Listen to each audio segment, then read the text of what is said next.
Sa araw nga po pala na ito mga kasakay, eto na po yung araw na magbabayad na po ako. Iko-kompleto ko na po yung ibabayad ko sa itik na bibilhin ko, na kung saan isa araw rin po na to is ihahatid na rin po nila sa lugar namin yung mga itik na nabili natin.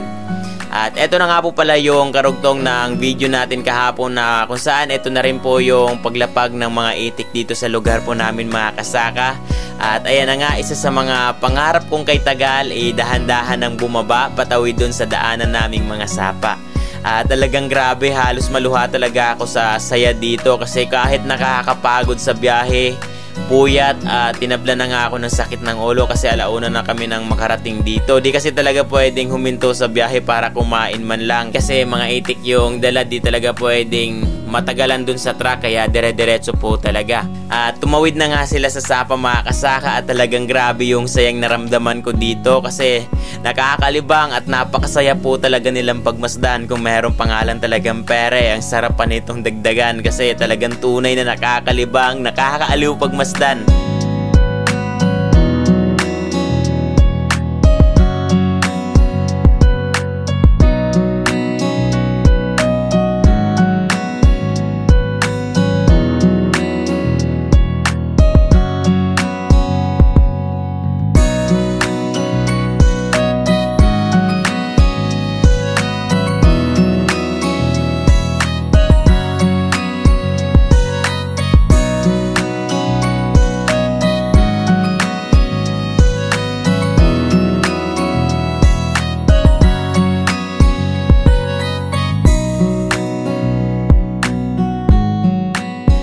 Ayun na nga, makalipas siguro ang 5 minuto, ipinalakad na naman po namin sila papunta dun sa paglalagyan talaga nila. Pero basta talaga sa mga ganito, di talaga maiiwasan na may mga malulumpo, manghihina sa layo ng biyahe. Kaya ayan, may nagpaika-ika na, nanghihina pa. Kaya napagdesisyon na namin ipagpahinga muna sila dito sa ilog na to. Kasi mga 3 minutes pa yung lalakarin nila bago makarating talaga dun sa magiging tirahan na talaga nila. At medyo pagod po talaga sila sa biyahe, kaya mamayang hapon na to idediretso, kaya pagpapahingahin muna namin sila dito.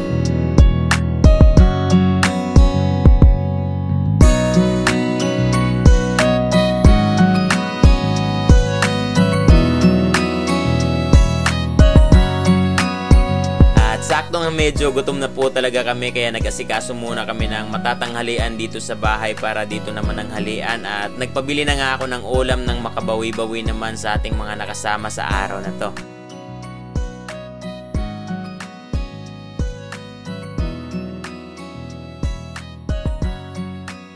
At maya-maya nga, iganap na rin po kaming nagkabilangan kung ilan po yung itik na dapat nating bayaran, at ang overall total nga niya ay 597 po siya mga kasaka. Kaso pagkarating din dun sa lalagyan nila mga kasaka, nakakalungkot lang kasi namatayan agad tayo ng isa. Sayang, pero ganun po talaga, kasi dun pa lang din kasi sa kanila meron na po talagang medyo nanghihina ng isa, kaya hindi na yun sinama sa bilang na dapat nating bayaran. At ayun, pagkarating ko nga dito ng hapon ay hinatid na pala nila Papa dito sa magiging tirahan talaga nila. At eto na po yun mga kasaka, ang panimula at subok natin sa gantong klase ng negosyo. Sana lang talaga makachamba tayo, kahit ito pa lang yung kauna-unahang beses nating pagpasok sa gantong klaseng paghahayupan. Enjoyin lang ang kahirapan, wag kang panghinaan.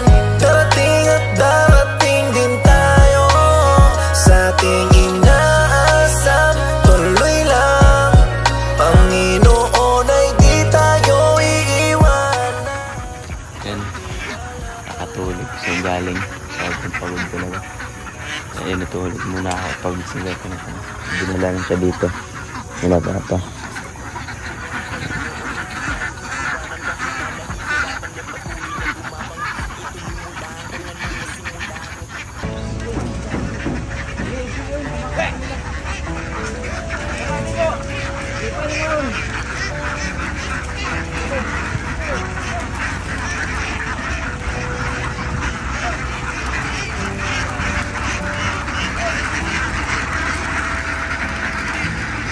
Pare patay, Beng!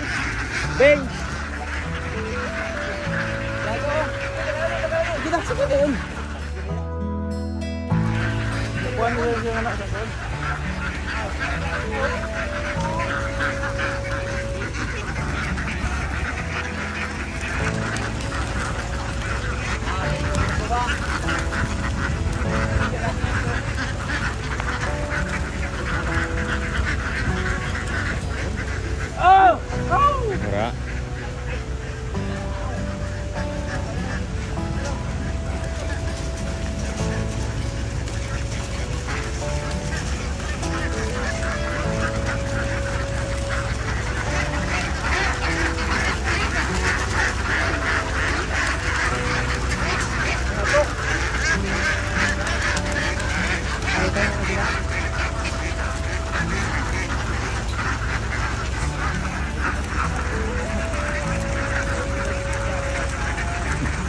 Ito na lang ako ano.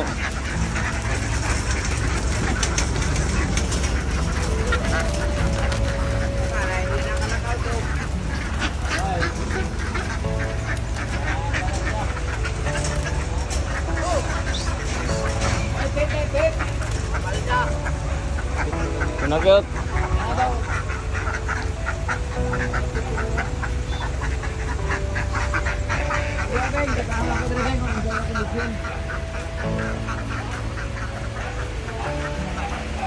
Yun, naligo agad.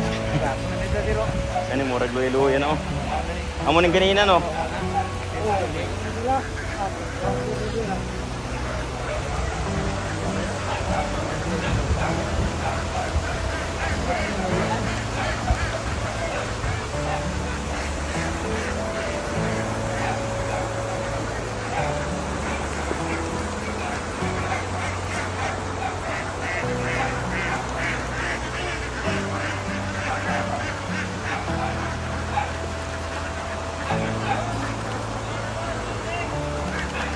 Ha? Buga.